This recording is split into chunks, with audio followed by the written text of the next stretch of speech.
নমস্কার। সমস্ত exit pole শেষে আমরা যেটা দেখলাম মেনস্ট্রিম মিডিয়াগুলোতে যা দেখালো তা হলো পশ্চিমবঙ্গে বিজেপি ঝড়, সে শুধু ঝড় নয়, তা শুধু টর্নেডো নয়, মোটামুটি সুপার সাইক্লোনে পরিণত হয়েছে। সবাই অলমোস্ট এটা দেখিয়ে দিয়েছে যে বিজেপি মোটামুটি 25-24টা আসন পাচ্ছে পশ্চিমবঙ্গে। দেখুন, এই সমীক্ষা বা এক্সিট পোল, ওপিনিয়ন পোল এগুলো শুরু হয়েছিল আমাদের দেশে 80-র দশকে, 1980 প্রণত রায় শুরু করেছিলেন এই এক্সিট পোল সিস্টেমটা। উনিও ওরা সেই সময়কার কিছু সঙ্গী সাথী ছিলেন। সেই সময় থেকে আমাদের দেশে প্রায় এখনো অবধি 1200-1250 প্রায় এক্সিট পোল এবং ওপিনিয়ন পোল হয়েছে। এই এক্সিট পোল এবং ওপিনিয়ন পোলের 76%, মানে ওপিনিয়ন পোলের 76% মিলেছে, আবার এক্সিট পোলের 80% মিলেছে। তার মানে বুঝুন, ওপিনিয়ন পোলের 24% মেলেনি। একইভাবে এক্সিট পোলের 20% এক্সিট পোল মেলেনি।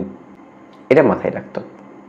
আজকের দিনে দাঁড়িয়ে অনেক সংস্থা, সি ভোটার বলুন, নিয়েলসেন বলুন, মার্তাস বলুন, প্রত্যেকটা সমীক্ষক সংস্থা যারা মোটামুটি জনমত সমীক্ষা করে, এরকম প্রচুর সংস্থা, এই ধরনের বাজারি ভুইফোর সংস্থা, ভুইফোর বলছি, এরা মূলত এদের কাজ হলো ভোটের 2 মাস 3 মাস আগে গিয়ে কিছু স্যাম্পেল কালেক্ট করা। স্যাম্পেল মানে কোথাও একটা জটলা হচ্ছে, সেখানে গিয়ে কোথাও 4 জন লোক বসে আছে, সেখানে গিয়ে জিজ্ঞেস করলো যে দাদা, বিভিন্ন কথার ছলে যে কি হতে পারে, বা কখনো কখনো সরাসরিও জিজ্ঞেস করে, যে জনমত সমীক্ষাগুলো যেগুলো হয় সরাসরিও জিজ্ঞেস করে যে আপনি কি মনে করছেন আপনার এলাকা, ধরুন আপনার এলাকা যাদবপুর, ধরে নিলাম, কি মনে হচ্ছে আপনার যাদবপুর এলাকায় কার প্রভাব বেশি, সিপিএম না তৃণমূল না বিজেপি?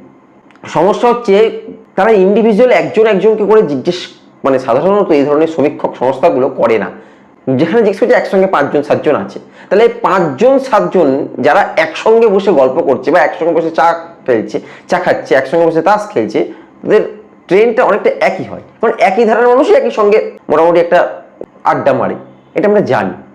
এখন দেখুন, এরকম কি হয় না, হতেই পারে একটা বন্ধুর গ্রুপ 7 জন আছে, সেখানে 2 জন বিজেপি, 3 জন তৃণমূল, 2 জন এসইউসিআই, 2 জন সিপিএম, হতে পারে, অস্বাভাবিক কিচ্ছু না।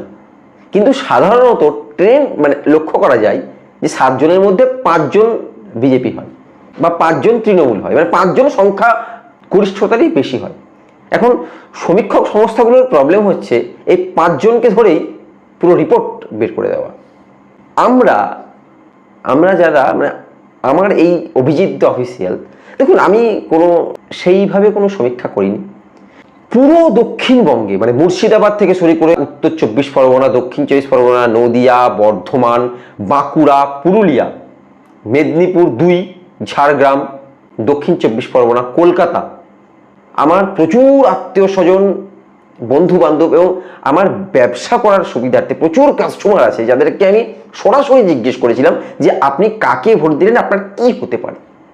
আমি সেই থেকেই একটা ওপিনিয়ন পোল করেছিলাম। আজকে ঠিক একইভাবে বিভিন্ন চ্যানেলগুলোই এই এক্সিট পোল দেবার পর আমি প্রত্যেককে ফোন করেছি। অন্তত আমি উত্তরবঙ্গের খুব একটা আমার পরিচিত নেই, খুব কম, হাতে গোনা আছে যাদেরকে দিয়ে সত্যি সঠিক তথ্যটা পাওয়া যায় না। তবুও আমি বলার চেষ্টা করছি উত্তরবঙ্গেও, যেটা তাদের কাছেও যেটা বললাম আমি, যে দেখো সমস্ত চ্যানেলগুলো তো দেখিয়ে দিল যে বিজেপি মোটামুটি 25-26টা সিট পাচ্ছে, তোমার কি মনে হয় তোমার এলাকায় কে জিতবে?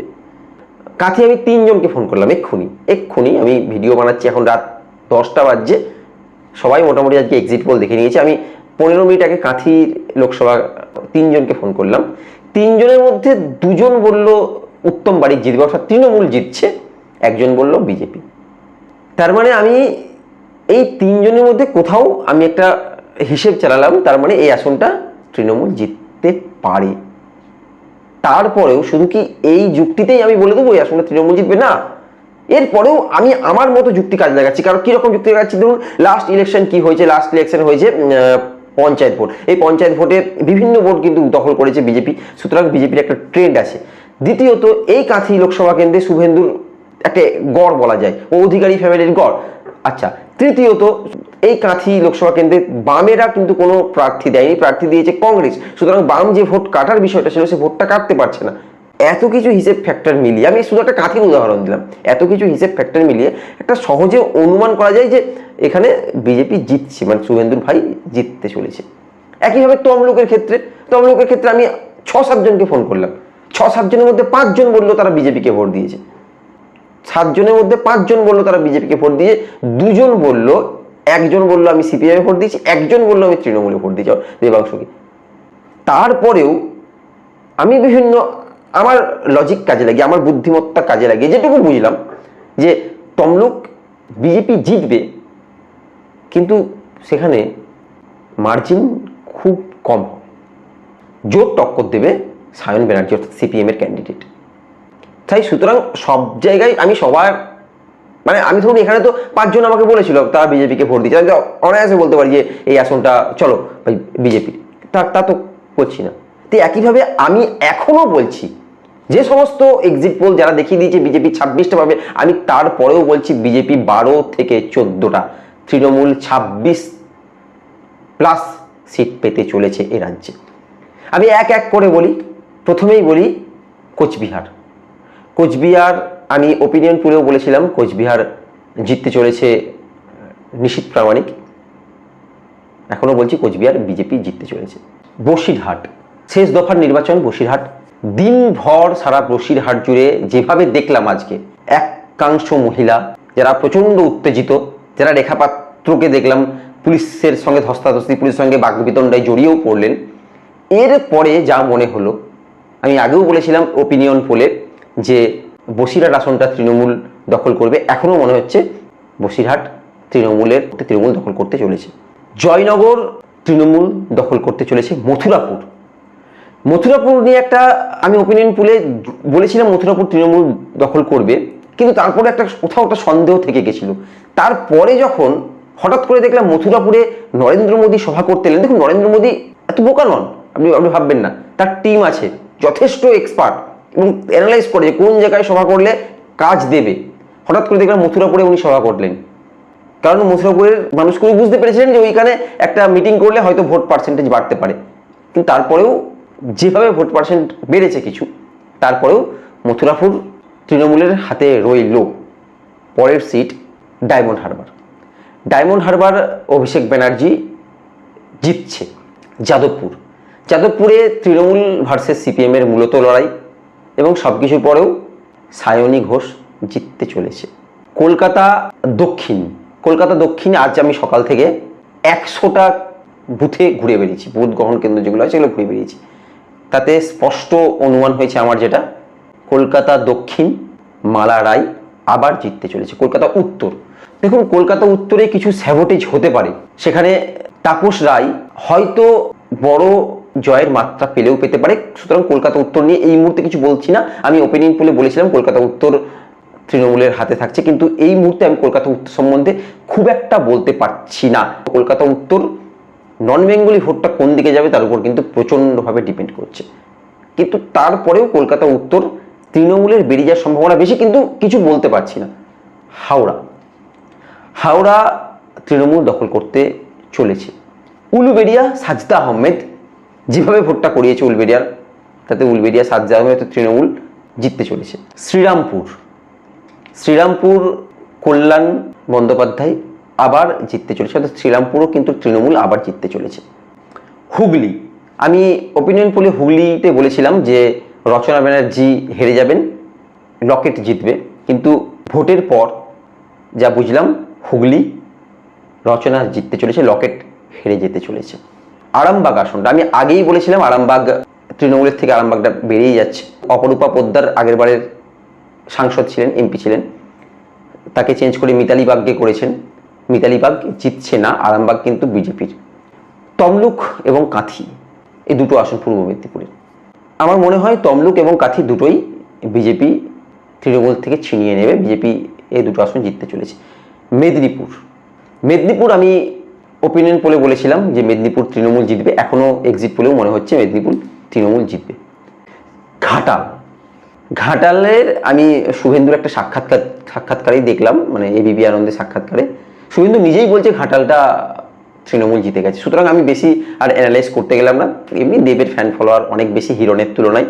শুভেন্দুর যেভাবে কথাবার্তা শুনলাম তাতে মনে হচ্ছে ঘাটাল তৃণমূল জিতে গেছে। ঝাড়গ্রাম, আগের বারে কুনার হেমব্রম এখান থেকে জিতেছিলেন বিজেপির প্রার্থী কুনার হেমব্রম। এইবারে সেই কুনার হেমব্রমকেই দেখলাম ভোটের কয়েকদিন আগেই তৃণমূলের নামে প্রশংসা করতে। এবং ঝাড়গ্রামের যে 7টা বিধানসভা আছে ঝাড়গ্রাম অঞ্চলে, সেই 7টা বিধানসভায় তৃণমূলের দখলে। এবং এই ঝাড়গ্রামে বিজেপি এইবারে খুব ভালো একটা ফাইট দিতে পারেনি। বিজেপি দাঁড়িয়েছে প্রণত টুডু এবং তৃণমূলের কালীপদ সোরেন। আমার মনে হয় ঝাড়গ্রাম কালীপদ সোরেন জিততে চলেছে। বিষ্ণুপুর আসনটা স্বামী স্ত্রীর আসন, কিন্তু শেষ পর্যন্ত আমার মনে হয় বিষ্ণুপুর তৃণমূল হেরে যাবে। ওখানে বিজেপি সৌমিত্র খা আসনটা ধরে রাখতে চলেছে। বাঁকুড়া, যে আসনটা সুভাষ সরকার মানে সাংসদ ছিলেন, বিজেপির সাংসদ, সেই সুভাষ সরকার বিজেপি থেকে আবার দাঁড়িয়েছে, কিন্তু আমার মনে হচ্ছে বাঁকুড়াতে বিজেপি এইবার আসনটা ধরে রাখা একটু কঠিন হয়ে যাবে। বর্ধমান পূর্ব তৃণমূল আসনটা ধরে রাখতে চলেছে। বর্ধমান দুর্গাপুর, অর্থাৎ যেটা দিলীপ ঘোষ এবং কীর্তি আজাদের যে আসন, এটা কিন্তু প্রচণ্ডভাবে ফাইট হবে এই দুজনের মধ্যে। কিন্তু শেষ পর্যন্ত কে জিতবে বলা মুশকিল। দিলীপ ঘোষ হেরে গেলে খুব একটা অবাক হব না, কিন্তু এখনই কিছু বলতে পারছি না। আসানসোল তৃণমূল আবারও জিততে চলেছে। বীরভূমের দুটো আসন, বোলপুর এবং বীরভূম, এই দুটো আসনই তৃণমূল জিততে চলেছে। সর্বশেষ আসন পুরুলিয়া আমি ওপিনিয়ন পোলে সেরকম কিছু একটা প্রেডিকশন করতে পারিনি, পুরুলিয়া সম্বন্ধে বলতে পারিনি।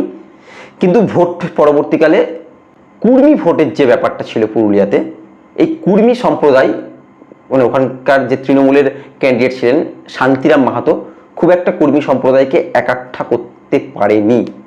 তাই শেষমেশ মনে হচ্ছে পুরুলিয়া বিজেপির হাতে চলে যেতে পারে। এই হলো প্রেডিকশন। এতে যা বুঝলাম তৃণমূল কিন্তু 26টা আসন দখল করতে চলেছে, অর্থাৎ ওপিনিয়ন পোলের চেয়ে আমি বেশি আসন দিতে পারছি আজকের দিনে দাঁড়িয়ে তৃণমূলকে। কিন্তু অন্যান্য সমীক্ষক যে চ্যানেলগুলো, মানে যারা রেপুটেড চ্যানেল, যারা তথাকথিত মানে বাংলা খবর বললে যাদের নাম শুনতে পাই আমরা, তারা তো তৃণমূলকে 12-13টা দিচ্ছে।